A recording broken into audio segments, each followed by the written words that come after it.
Hello guys. इस video में मैं आप लोगों को सी प्लस प्लस में दो वेरिएबल्स की वैल्यू को स्वैप करने के लिए प्रोग्राम लिखना सिखाऊंगा, जिसमें हम एक थर्ड वेरिएबल का यूज़ कर रहे होंगे। तो आइए देखते हैं हमें करना क्या है और फिर उसके लिए लॉजिक हम क्या इस्तेमाल करने वाले हैं, उसको समझते हैं, देन हम कोड लिखते हैं। सो गाइज, प्रोग्राम जो है हमारा, उसका आउटपुट कुछ इस तरह से आना चाहिए। जब हम प्रोग्राम को एग्जीक्यूट करें तो हमसे पूछे enter value of A. Suppose कोई ए वेरिएबल है जिसकी वैल्यू हमने इनपुट दी 10। देन हमसे पूछा एंटर वैल्यू ऑफ बी, तो बी वेरिएबल की वैल्यू हमने दी 20। देन हमारे सामने लिखा हुआ आना चाहिए after swapping A is 20 B is 10। ठीक है, तो बेसिकली इसके लॉजिक को समझिए। हम लोग क्या करने वाले हैं, हम लोग एक ए वेरिएबल लेंगे, एक बी वेरिएबल लेंगे। सपोज ए में 10 है, बी में 20 है। हमें कुछ ऐसा लॉजिक बनाना है जिससे बी की वैल्यू ए में आ जाए और ए की वैल्यू बी में चली जाए। हम सीधा ऐसा नहीं लिख सकते सी प्लस प्लस में कि हमने ए बराबर बी कर दिया और बी बराबर ए कर दिया, क्योंकि अगर हमने ये किया ए बराबर बी तो ए में क्या आ जाएगी, बी की वैल्यू, यानी ए भी कितना हो जाएगा यहाँ पे 20। तो अब ए और बी दोनों की वैल्यू सेम हो गई, अब बी बराबर ए करने से कुछ नहीं होगा। सो इसका सिंपलेस्ट तरीका क्या है, इसका सिंपलेस्ट तरीका है हम लोग एक थर्ड वेरिएबल यूज करेंगे, दैट इज सी। ठीक है, और डायरेक्ट ये वैल्यू इस तरीके से डालने की बजाय इस सी वेरिएबल की हेल्प से हम स्वैप करेंगे। और क्या करेंगे देखिए, सबसे पहले स्टेप में हम सी में डाल देंगे ए की वैल्यू को। तो सी में अगर हम ए की वैल्यू को असाइन करेंगे तो सी में आ जाएगा 10। देन हम सेकंड स्टेप में बी की जो वैल्यू है वो ए में डाल देंगे, तो बी ए में क्या आ जाएगा हमारे पास 20। अभी भी देखो ए और बी दोनों में 20 हो गया है, लेकिन ए की जो पुरानी वैल्यू 10 थी वो सी में पड़ी है। तो थर्ड स्टेप में हम क्या करेंगे, सी की जो वैल्यू है वो बी में डाल देंगे। तो सी की वैल्यू जैसे ही हम बी में डालेंगे हमारे पास वैल्यू क्या पहुंच जानी है, हमारे पास वैल्यू पहुंच जानी है 10। सो अब ये स्वैपिंग हो गई, उसके बाद में ए और बी को हम प्रिंट करा देंगे। तो आइए इसके लिए कोड करते हैं हम लोग। So guys, developer C plus plus मैंने शुरू किया। कंट्रोल एन से बनाई एक new file, hash include iostream, then using namespace std main function बनाया हम लोगों ने। देन हमने इंटीजर ए बी और सी तीन वेरिएबल बनाए।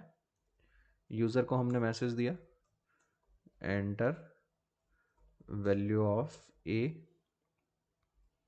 एंड सी, इनसे हमने वैल्यू इनपुट करा ली ए में।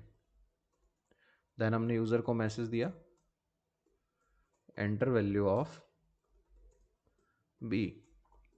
नाउ हमने सी इनसे वैल्यू इनपुट करा ली बी में। देन हमने लिखा C equal to A equal to B and B equal to C. वही तीन स्टेप हमने इंप्लीमेंट कर दिए।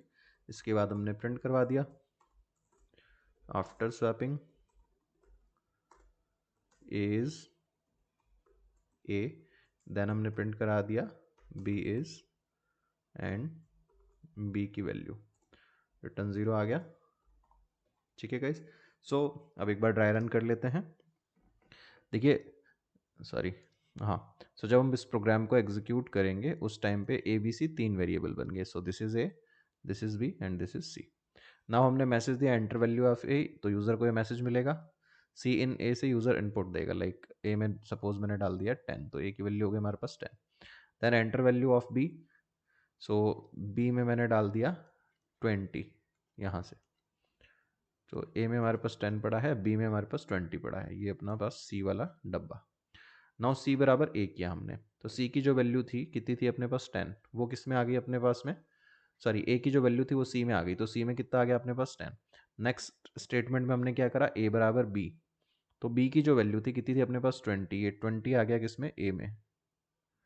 सो 10 गायब हो गया अभी ए में से। नेक्स्ट स्टेटमेंट में हमने बी बराबर सी किया, सी में क्या पड़ा था, ए की ओल्डर वैल्यू दैट वाज 10, तो ये बी में आकर के स्टोर होगी। तो बी में अब क्या आ जाएगा अपने पास 10। ठीक है, इसके बाद हमने प्रिंट करा दिया आफ्टर स्वैपिंग ए इज, तो ए की वैल्यू आ जाएगी 20 एंड बी इज, बी की वैल्यू आ जाएगी 10, जो लेटेस्ट वैल्यूज हैं। सो अब इसको हम सेव करके रन करवा लेते हैं। सो गाइज, फाइल मेन्यू में जा करके हमें कर देना है इसको सेव, एंड सेव करते टाइम मैं मेरा फोल्डर CPP ले लेता हूँ जहाँ मैं डेटा रख रहा हूँ सारा। नाउ इसको हमने सेव कर दिया स्वैप विद थर्ड नाम से, and C plus plus source file ही रखना एक्सटेंशन। नाउ हमने इसको कंपाइल एंड रन कर लिया, हमने values the 10 20 and after swapping a is 20 b is 10। तो दोस्तों ये था हमारे पास C++ में थर्ड वेरिएबल का यूज़ करके दो वेरिएबल की वैल्यू को स्वैप करने का प्रोग्राम या इंटरचेंज या एक्सचेंज करने का प्रोग्राम। गाइस स्वैपिंग का लॉजिक बहुत ही इंपॉर्टेंट है, ऑलमोस्ट सॉर्टिंग्स वगैरह में और बहुत सारी प्रॉब्लम्स को सॉल्व करने के लिए स्वैपिंग का लॉजिक जो है वो काम आता है। गाइस अगर आपको वीडियो अच्छा लगा तो प्लीज़ मेरे चैनल को सब्सक्राइब करें, साथ ही साथ अपने फ्रेंड्स के साथ भी मेरे चैनल को शेयर करें, और हाँ, लाइक कमेंट करना ना भूलिएगा। Thanks for watching this video guys.